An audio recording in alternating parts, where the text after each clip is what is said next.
My name is Angelina Sanchez Martinez, and this is my critical reflection. My candidate number is 6099, and my censure number is UX416. My genre is a hair/beauty magazine. This genre typically focuses on beauty trends, hairstyling, self-care, and fashion, often targeting women and emphasizing visual appeal, polished image, and strong branding. The purpose of my magazine is both informational and inspirational. It provides practical advice such as styling tips and product recommendations, while also inspiring readers to feel confident and embrace their natural hair. This reflects the dual role of beauty media, which is to guide audience while also shaping beauty standards and personal identity. Unlike some traditional beauty magazines that promote unrealistic or narrow standards, my magazine focuses on authenticity and representation, particularly for people with naturally curly hair. My target audience is primarily women between the ages of 18 to 50 who are interested in hair care, and beauty. This audience is active in following trends, experimenting with styles, and engaging with beauty content both in print and on digital platforms. They value self expression, inclusivity, and practical advice, which directly influenced my content and design choices. My first question is separated into two parts.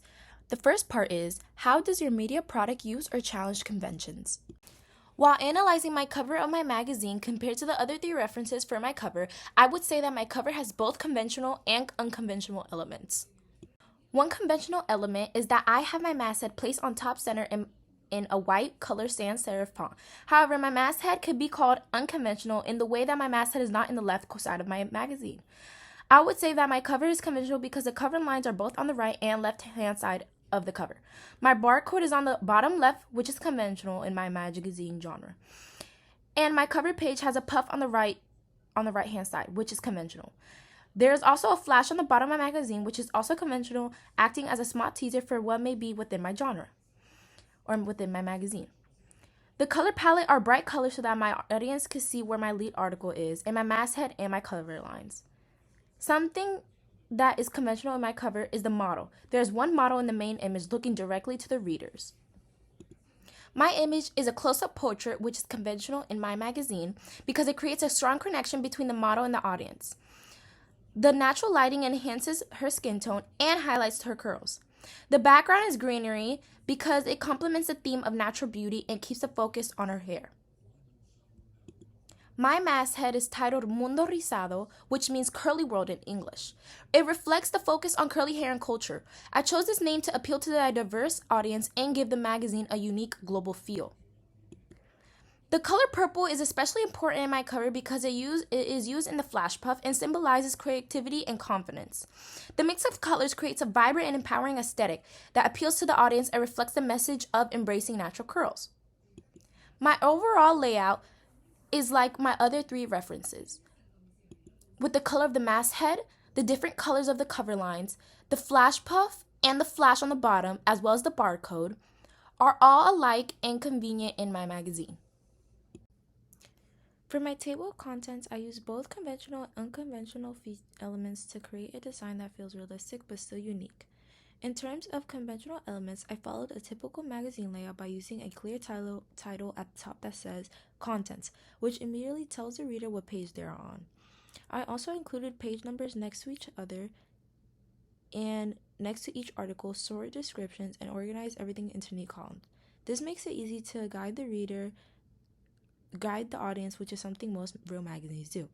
I also placed the issue date and magazine name at the top and included a photo at the bottom, which are standard features to make the magazine look professional and complete. However, I also included some unconventional elements to make my design stand out. Instead of filling the page with multiple small images, I chose to use one large photo as the main focus. This creates a stronger visual impact and keeps the page from feeling too cluttered. I also use softer, more natural colors and slightly more minimal layout compared to traditional magazines that often use bold, busy designs. Additionally, I highlighted the on the cover section in the more stylish way to draw attention to the main story, rather than just listing it just as any other article. As well as a conventional element, my folio number is on my main image as well as the other table of contents reference. But since the other table of contents has multiple images, that is unconventional in my magazine because I wanted my one picture to create dominance in my table of contents page.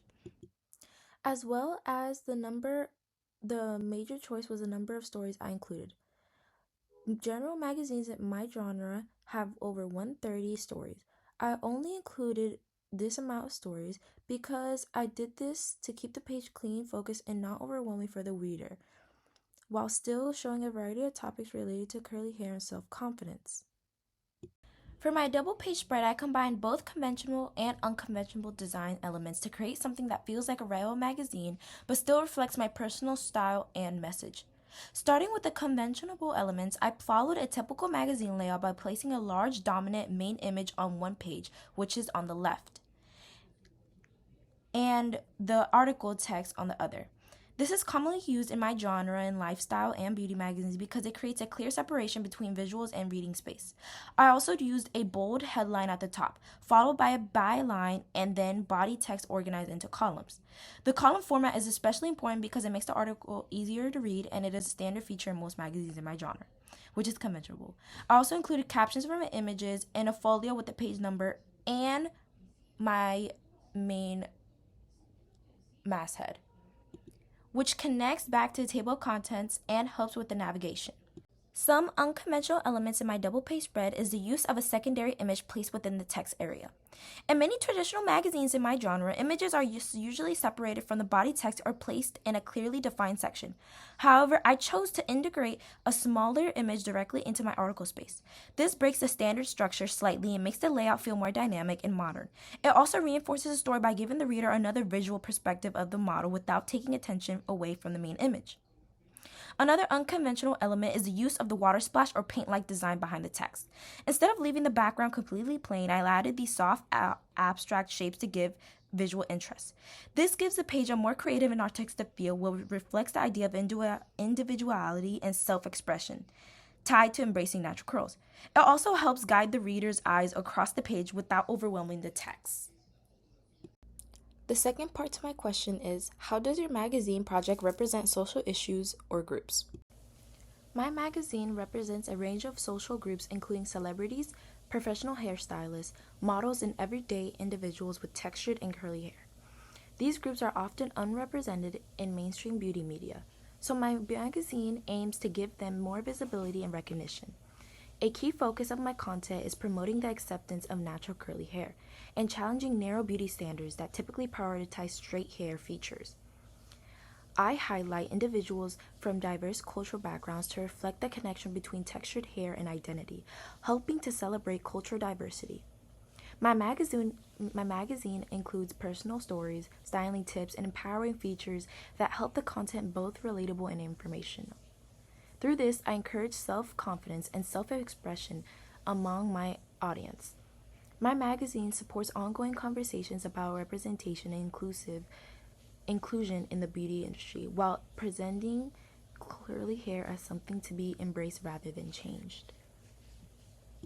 These examples frequently feature models with straight or loosely waved hair on their covers and editorial spreads.